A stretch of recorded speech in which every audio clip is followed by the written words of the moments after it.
Fala pessoal, tudo bem? Sejam bem-vindos ao terceiro episódio da série Refletindo Tudo em Partes. Nesse episódio eu queria fazer algo um pouco diferente, um ajuste em relação aos dois primeiros episódios, que é o seguinte: vocês que chegaram aqui nesse vídeo, vocês devem ter clicado em algum link onde vocês tiveram acesso ao título do vídeo e ao resumo. E o que é diferente aqui hoje, para mim e para vocês, mas principalmente para mim, é que eu não sei qual é o conteúdo desse vídeo, eu não sei quais são os tópicos que serão discutidos aqui. Eu tenho uma leve ideia e um princípio que eu gostaria de seguir, que é o princípio de continuidade. Eu queria remeter alguns assuntos que já foram discutidos e a partir daí experimentar um grau a mais de espontaneidade até mesmo na escolha dos tópicos e ver onde é que isso leva. Em vez da gente fincar em um único tópico, em um único problema, vamos tentar ser mais espontâneo e deixar mais em aberto o tópico, tá bom? Então eu queria aqui retomar o assunto do segundo episódio, onde a gente discutiu o problema do pensamento, né? E o problema é o seguinte: a gente colocou duas opções, e a relação do pensamento e consciência. Opção 1, qual é o papel da consciência na geração do pensamento? Será que a consciência ela é uma participante ativa, ela é geradora e totalmente responsável pela geração e mediação da expressão do pensamento? Opção 2, será que a consciência ela é uma mera receptora e observadora passiva de pensamentos que são, na verdade, gerados no inconsciente? Então, eu apresentei dois exemplos, dois contextos diferentes em que houve espaço para que essas duas opções fossem válidas, cada uma em um contexto diferente. O primeiro contexto foi o contexto da escrita, uma era pré-tecnológica em que a transmissão de conhecimento era feita aí, por escrita. Quem escreve sabe disso. O processo de escrever é muito custoso, né? E em geral quem escreve vai ali revisar o texto inúmeras vezes, ler e reler, tentar conscientemente, né, ver o que é que funciona, o que é que não funciona, refletir em cima do que escreveu, ver se há uma narrativa coerente, uma coesão entre os parágrafos, entre os elementos textuais, de modo que me parece que nesse contexto a consciência de fato tem um papel super importante.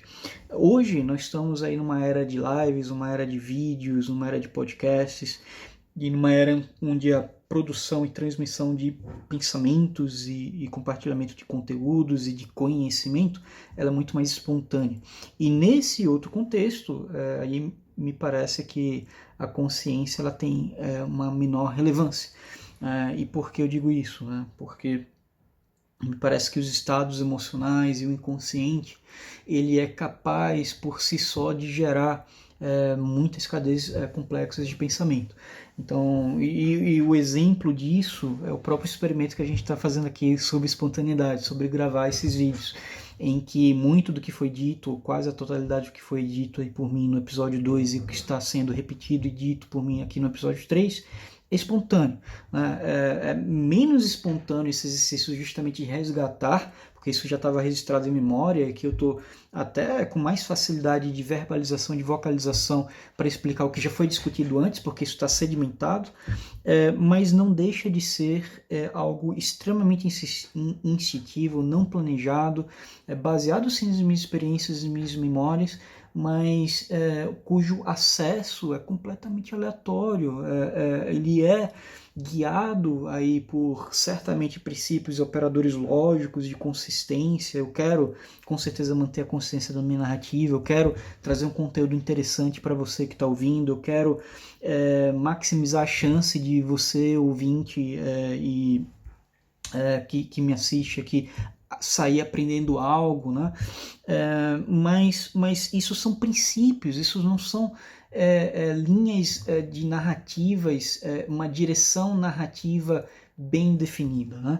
Então eu acho que essa é a prova de que a espontaneidade na expressão do pensamento ela tem muito mais a ver com operações que o inconsciente media do que o contrário, do que o consciente, né? Exceto se você estiver fazendo algo com uma escrita, que é um processo extremamente mais devagar, comparativamente falando, à reflexão espontânea.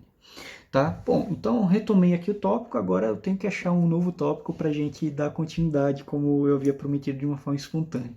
Bom, durante essas 2 semanas que se passaram, fui exposto a alguns assuntos, eu li livros, né? Aqui em casa eu retomei aí a leitura de um livro sobre liberdade, O Avesso da Liberdade, eu vou deixar a referência aí para quem quiser, e isso eu me sinto compelido aqui, eu tenho muita vontade de discutir sobre liberdade aqui, e um outro assunto também que eu fui bastante exposto nas 2 semanas anteriores que se passaram entre a gravação do episódio 2 e 3, foi o assunto de consciência, né? Que é algo que eu adoro também. Então, vamos lá. Eu decidi então que a gente vai falar sobre isso agora. Então é o seguinte, vamos começar por consciência, né? Sobre consciência eu fui exposto aí mais uma vez, porque eu já tinha me deparado com esses conceitos há mais tempo, sobre as narrativas da tentativa de explicação da emergência da consciência, né? Então existe aí primeiro uma raiz histórica, o René Descartes, né, o famoso filósofo francês, matemático francês, ele inventou aí uma narrativa, um conceito de dualidade, né, e o problema corpo-mente. Então ele fez uma separação aí qualitativa aí, sobre diversos estratos de seres conscientes versus seres não conscientes, né? E ele fez uma separação do que é matéria física, e o que é matéria ou substratos conscientes. E ele começou a fazer afirmações do tipo, bom, uma pedra não tem mente, não tem consciência, e portanto ela está numa categoria inferior a animais que expressam um comportamento mais elaborado, e esses animais estão também numa categoria inferior ao ser humano, que é capaz de ter uma experiência subjetiva, um conceito aí de eu, né? E não há evidência que os animais tenham essa mesma experiência subjetiva, essa experiência de primeira pessoa, e portanto o Descartes colocou aí o ser humano num patamar elevado e superior, né? Até o ponto de afirmar aí que os animais, mesmo mamíferos, né, que apresentam certamente comportamento muito complexo, são meras máquinas sem alma, sem consciência, sem mente. Tá? Então isso ocupou os filósofos por séculos e séculos, tentando desvendar esse mistério, o mistério da experiência subjetiva, né? E não houve muitos avanços, não houve muito sucesso. E aí um conteúdo também que eu fui exposto, que eu queria compartilhar com vocês, é o conceito de panpsiquismo, né? Então em 2013, se não me engano, foi publicado um paper, e eu fiquei muito excitado, muito animado aí quando esse paper veio à tona, que é um paper sobre uma teoria de informação integrada, onde pela primeira vez foi proposto uma medida de complexidade que se mostrou útil para medir níveis de consciência. Então, um matemático chamado Tononi, ele tem uma ideia de que consciência nada mais é do que informação altamente integrada em subsistemas que fazem parte de um sistema, que você pode argumentar que onde reside consciência, em que esses subsistemas, a ordem de processamento da informação e a forma como especificamente eles integram a informação importa, né?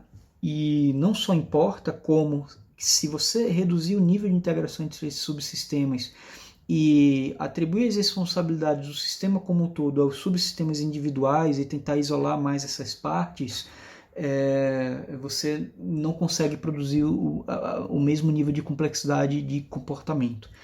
E essa medida que foi proposta nesse artigo, ela foi aplicada empiricamente, por exemplo, a pacientes sob anestesia geral, ou a pessoas aí em coma ou em estado vegetativo também, cruzando aí dados, né, de eletroencefalograma e imageamento também aí do cérebro, onde foram marcados aí pontos de interesse e subsistemas de regiões cerebrais, e foi monitorado aí a atividade, a troca de informação entre esses diferentes neurônios e regiões do cérebro, e ao fazer uma medida quantitativa dessa atividade neuronal,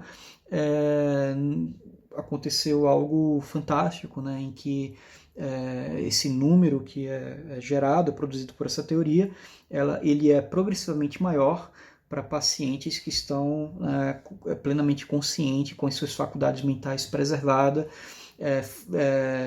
e aí um nível menor para pessoas que estão, por exemplo, dormindo em fases de sono profundo, e etc, e assim por diante, né?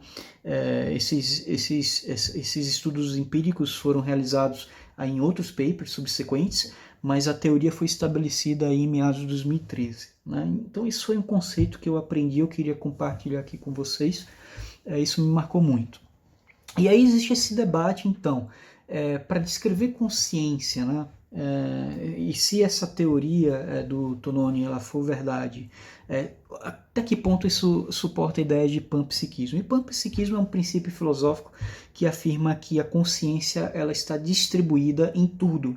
Todo o sistema físico você pode atribuir um grau, um número, associar um número né, e atribuir um nível de consciência. Então, isso, se você levar essa ideia para o extremo, até uma pedra, portanto, teria algum nível de consciência, ou mesmo um átomo, um elétron, isto é, tudo. Né?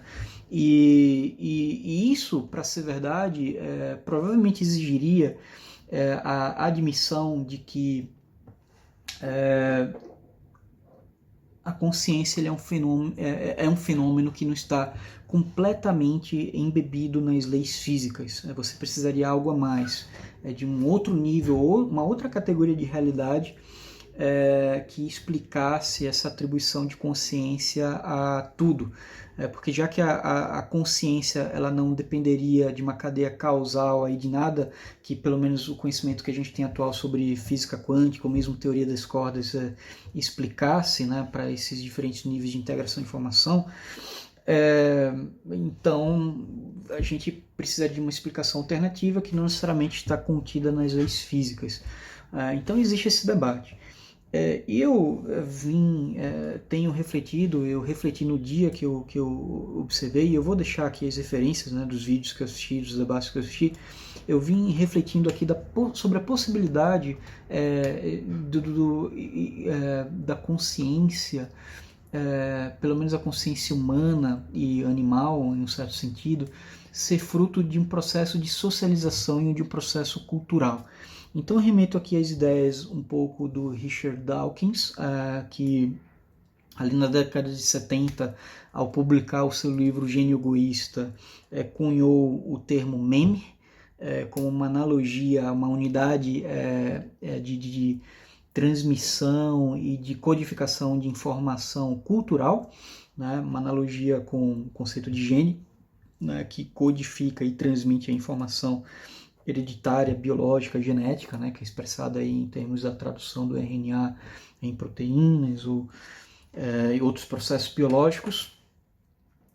E a ideia de meme é muito interessante, porque o que aqui seria um meme, pelo menos como foi descrito lá na década de 70. Né? Hoje memes eles são virtualmente qualquer coisa, podem ser piadinhas compartilhadas em grupo de WhatsApp, das mais infames, mas na década de 70, quando não havia WhatsApp e internet, o Richard Dawkins ele vislumbrava algo diferente, que eram padrões neuronais, talvez, né, que residiam aí e disputavam espaço nos cérebros humanos, né, padrões comportamentais, vícios de linguagem, por exemplo, vieses cognitivos, por exemplo, que você herda, né? Modos de pensamento não saudáveis, crenças em teorias de conspiração, por exemplo, e principalmente na tradição oral aí de tribos, podem ter sido passados e sobrevivido de geração em geração, bypassando independentemente do sistema de transmissão hereditário, né? E isso é uma ideia fantástica, é bem interessante. E aí eu estava pensando e refletindo sobre a possibilidade dessa ideia de meme e de redes meméticas aí do Richard Dawkins, ela ser ligada com o conceito de consciência e da emergência de consciência em sociedades animais, em particular sociedades humanas, né? Isso porque no meu ponto de vista, e aí se a gente dá mais um passo para trás, a gente falar de linguagem, né? Um linguista americano, o Noam Chomsky, que também é um teórico da computação brilhante, ele tem aí uma hipótese da gramática universal.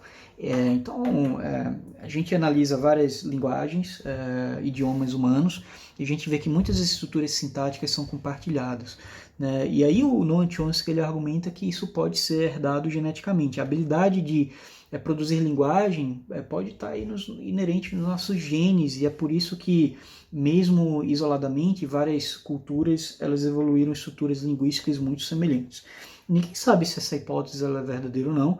Existem evidências aí experimentais empíricas que confirmariam essa hipótese, outras que negam essa hipótese, inclusive de uma tribo aí no Brasil, que eu esqueci o nome, mas que não apresenta aí uma característica que era considerada universal pelo próprio Chomsky, que é a habilidade de conectar sentenças. Então, por exemplo, você diz assim, o homem está correndo na rua, é uma sentença, e a outra sentença você poderia dizer, o homem está segurando o guarda-chuva, né? Então existe aí uma habilidade linguística natural de conectar as duas sentenças em uma única sentença e dizer, por exemplo, o homem que está correndo na rua está carregando um guarda-chuva.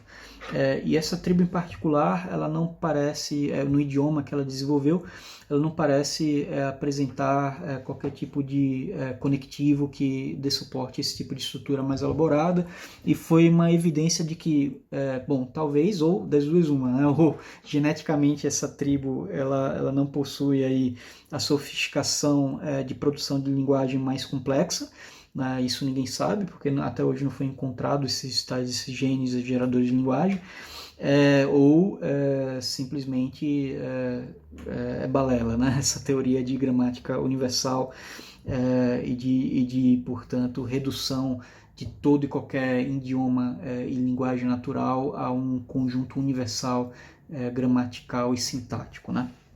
Mas por que eu estou falando isso?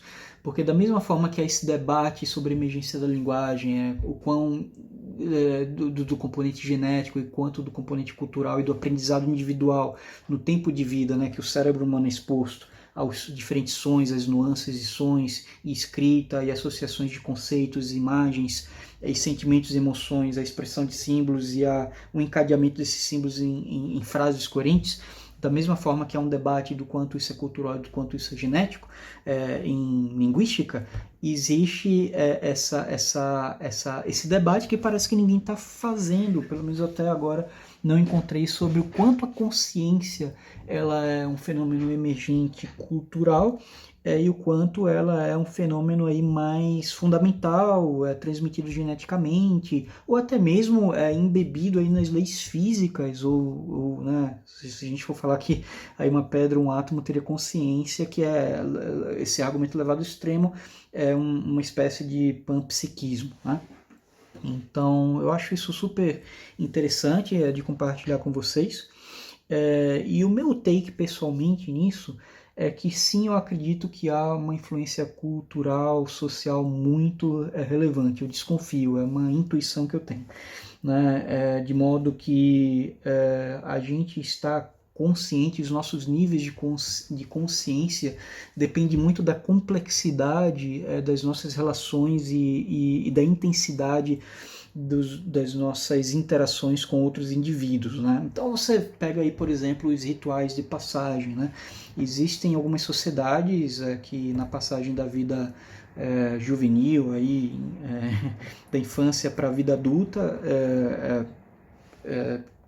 elaboram aí desafios complexos de caça, por exemplo, em que o jovem ali ele tem que caçar pela primeira vez, tem que, né, fazer atos heróicos e confrontar o medo, desenvolver caráter, desenvolver virtudes, desenvolver coragem, e obviamente que essa convergência da maturidade, né, em ritos de passagem para a vida adulta, ela confronta a pessoa com seus próprios medos, os seus próprios estados emocionais e portanto, estimula mais a autorreflexão e consequentemente, a emergência aí, de níveis mais elevados de consciência. Então, eu acredito que práticas culturais podem ter muito a ver com a emergência da consciência e o desenvolvimento da própria, do próprio controle emocional e do autocontrole e consequentemente, também da própria sabedoria, né, que a pessoa vai obter ao maturar no enfrentamento aí de diversas situações ao longo da vida. Então, é algo que eu não desprezaria. Então, em vez, talvez, dos cientistas e filósofos se debruçarem a procurar onde é que a consciência reside, supondo que ela simplesmente está ali no cérebro em qualquer fase da vida adulta ou da infância, por que não se voltar um pouco mais para esse processo da emergência da consciência por meio de socialização? Né? Então é uma reflexão que eu deixo aqui hoje, tá? Bom, um outro tópico que me vem à mente aqui é um pouco mais complexo e tem a ver com algo que eu li há alguns anos e eu estava retomando essas reflexões até hoje, antes de eu gravar esse vídeo, que é algo muito viajado, que é o seguinte, é um conceito de cristais temporais. Para quem assistiu Star Trek, e especificamente a série nova, Discovery, vocês vão ver ali que na temporada 2 existe uma exploração desse conceito, mas o Time Crystals ele é um conceito que é uma teoria, na verdade, de um objeto, né, hipotético que foi proposto não faz muito tempo, não me lembro se foi em 2007, mas por um nobelista, né, um ganhador de um Nobel aí de Física. E basicamente é o seguinte, o que é um cristal? Né? Um cristal é basicamente um padrão, geralmente simétrico, que se repete no espaço. Então, geralmente uma cadeia aí de carbonos que se repete de uma forma muito regular, né?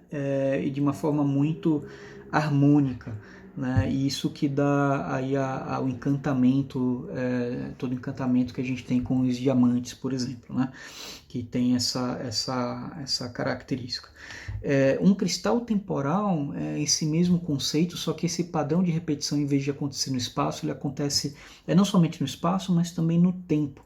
E o cristal temporal, ele também está no estado, diferentemente de um cristal comum, ele está num estado de não equilíbrio.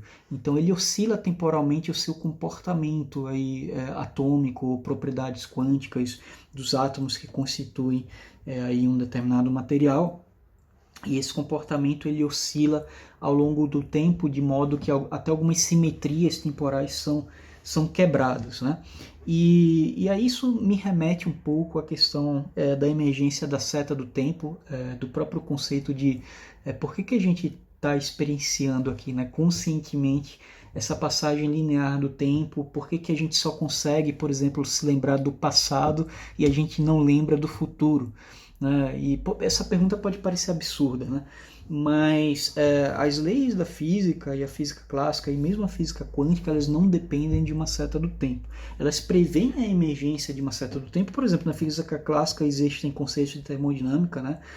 A famosa segunda lei da termodinâmica, que fala que os níveis de desordem aí, no universo tendem a aumentar na ausência de trabalho, na ausência de um princípio organizador, de uma aplicação de trabalho, de energia, de ordem naquele sistema. E isso é uma verdade universal, tá? Um fato empírico, né, que a gente observa, e é isso que no melhor conhecimento científico é a melhor explicação que a gente tem para o surgimento da seta do tempo no mundo clássico, né? Então a seta do tempo existe porque existe um maior grau de desordem com a passagem do tempo e não um menor grau e não ciclos, existe uma linearidade e uma esperança de uma expectativa de um futuro que será certamente diferente de um passado, e a gente sabe que estatisticamente essa diferença se dá no aumento de desordem. Tá? Da mesma forma, na mecânica quântica, existem conceitos de reversibilidade temporal, existe um conceito de equação de onda de Schrödinger que descreve tudo que existe no universo, e essa equação ela pode ser executada de trás para frente em qualquer ordem temporal, e por princípios de conservação de energia e de simetria das leis físicas. Portanto, o tempo é algo não muito relevante para tanto a mecânica clássica quanto a quântica, tá bom? Por que eu estou falando tudo isso? O que é que isso tem a ver com consciência? Porque me ocorreu que quando a gente forma memórias, né, o que está acontecendo, a gente tem um cérebro, né, e toda a nossa experiência e percepção subjetiva, ela ocorre aqui dentro do nosso crânio, né, ao interagir com o mundo externo. E eu estou aqui, por exemplo, nessa sala, eu estou aqui tocando aqui em objetos, e o que está acontecendo nesse momento é que os meus estados mentais, à medida que eu estou aqui presente, eles estão aumentando o seu grau de correlação com o mundo externo e com a realidade física, né? Fora aqui do meu cérebro.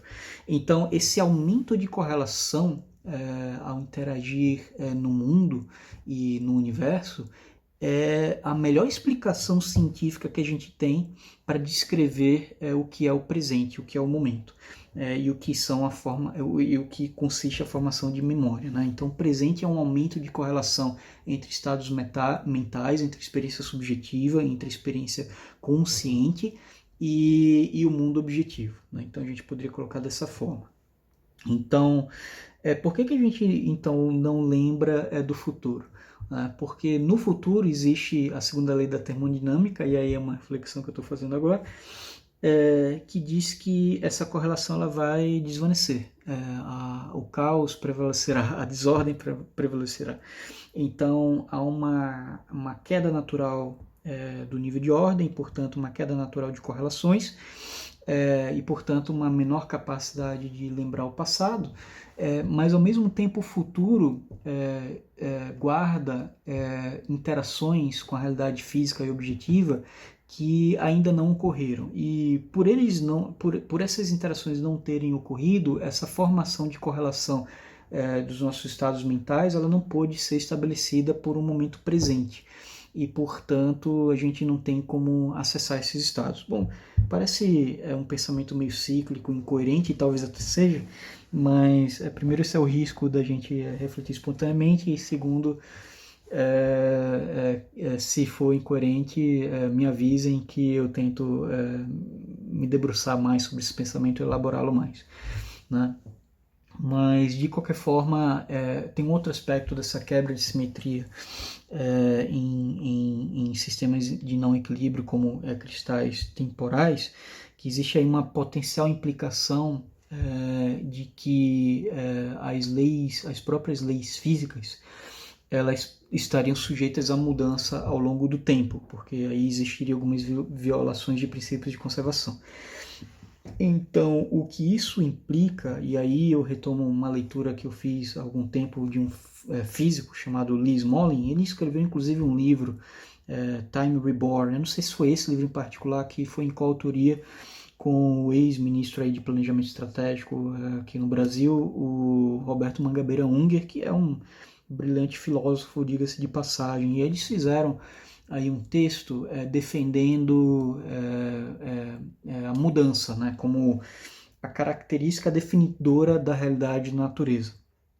E eles levaram essa ideia ao extremo de dizer que, diferentemente do que pressupõe todo o nosso conhecimento científico atual, as próprias leis da física estariam sujeitas também à mudança e evolução.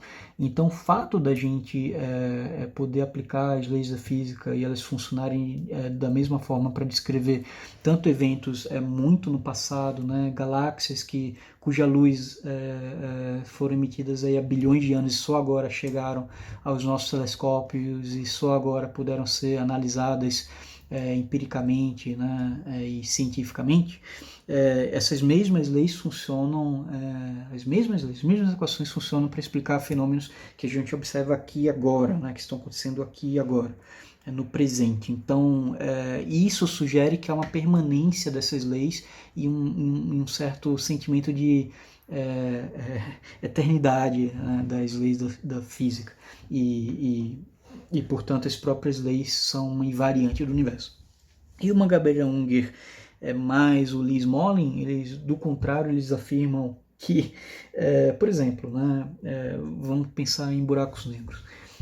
Ninguém sabe o que é que existe ali do outro lado do horizonte de eventos de buracos negros. O que a gente sabe é que a gravidade é tão extrema, a densidade, né, o acúmulo de massa e a densidade desses objetos é tão espetacular, em que o espaço-tempo é distorcido de uma tal forma, uma curvatura tão extrema, que mesmo a luz, que não tem massa ali está passando uma velocidade incrível, ela é atraída e capturada nesses poços gravitacionais, de modo que ela não consegue mais escapar, né?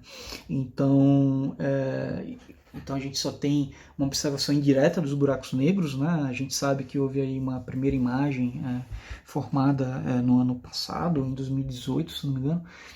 Agora eu estou meio confuso, acho que foi em 2019 mesmo, de um buraco negro, né, fora da nossa galáxia, e aí a teoria prevê que haveria anéis duplos aí de luz, e foi exatamente o que a gente encontrou. Isso é muito excitante, mostra que a teoria da relatividade está no caminho certo, mas uma observação indireta, e o que acontece dentro, no interior do horizonte de eventos, é uma incógnita, né? Ninguém sabe, exceto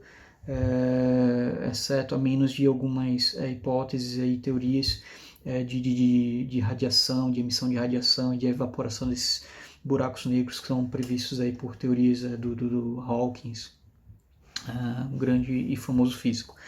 Então, os buracos negros, existe uma hipótese em que, por eles terem características, né, de levar as equações da relatividade para o infinito, né, e como o Big Bang, que cosmologicamente é a teoria mais aceita de como o universo surgiu, ele também surgiu, até onde a gente entende, por um processo de singularidade, né, um ponto aí infinitesimamente pequeno que se expandiu em uma taxa de aceleração infinitamente grande aí no processo inflacionário. Existe uma suspeita de que talvez buracos negros possam ser portais aí para novos Big Bangs, novos inícios, eles sejam berçários de novos universos. E aí existe uma teoria, se eu não me engano é do Lawrence Krauss, não tenho certeza se é dele ou do próprio Lee Smolin, mas é uma teoria de seleção cósmica que afirma que as próprias leis da física elas seriam scrambled, misturadas aí numa sopa primordial, e esses universos bebês que teriam sua origem aí por distorções extremas do espaço-tempo no nosso universo por meio de buracos negros, que criariam outros Big Bangs, as leis nesses universos teriam, isso seria fisicamente plausível, poderiam ser diferentes, né? E aí alguns buracos negros gerariam universos instáveis e outros universos estáveis muito parecidos talvez com o nosso, né? Então isso é um exemplo de como a gente pode ter situações e hipóteses que levam a uma variância e uma mudança nas próprias leis físicas. E aí o conceito de time crystals no nosso universo, eles foram detectados e descobertos não faz muito tempo, é uma outra possibilidade aí mais empírica e de uma implicação lógica de que sim, pode ser que a mudança de fato seja a única constante no universo. Então, isso é uma outra reflexão que eu queria deixar bem interessante, que eu queria compartilhar com vocês, tá? E talvez uma outra reflexão aí, tentando vincular esses conceitos de consciência, inteligência, as leis básicas da vida, eu vou deixar isso para o terceiro episódio, né? Certamente porque a gente já está aqui num horário avançado.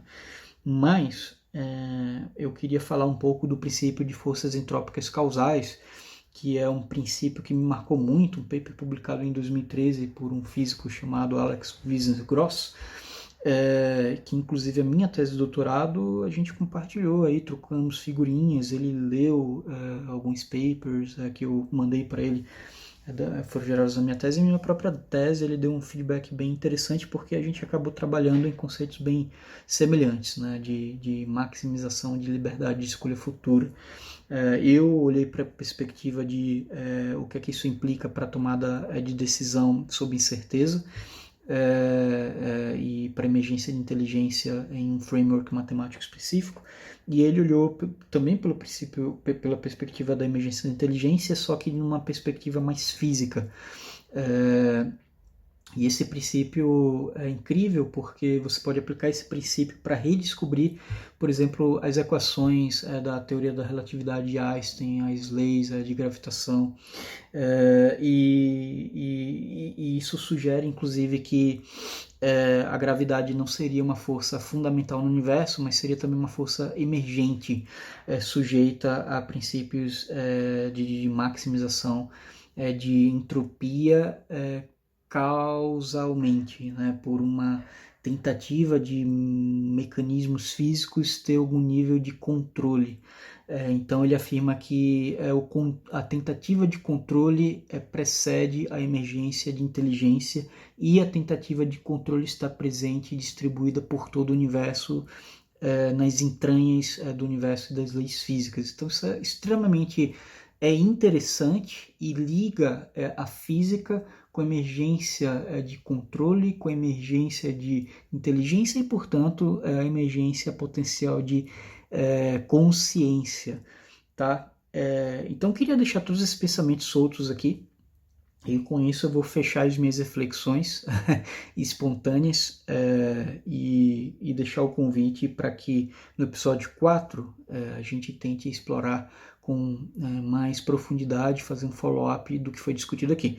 E eu queria aproveitar e pedir para você que acompanhou até agora, se você achou qualquer tópico interessante, quer saber mais a respeito, coloca o teu comentário, me manda uma mensagem aqui no YouTube mesmo, ou no LinkedIn, vamos discutir. Eu posso elaborar e aí eu posso também, de uma forma talvez menos espontânea, criar uma nova série onde a gente faça alguns deep dives um pouco mais planejados, tentando responder as dúvidas de vocês, tá bom?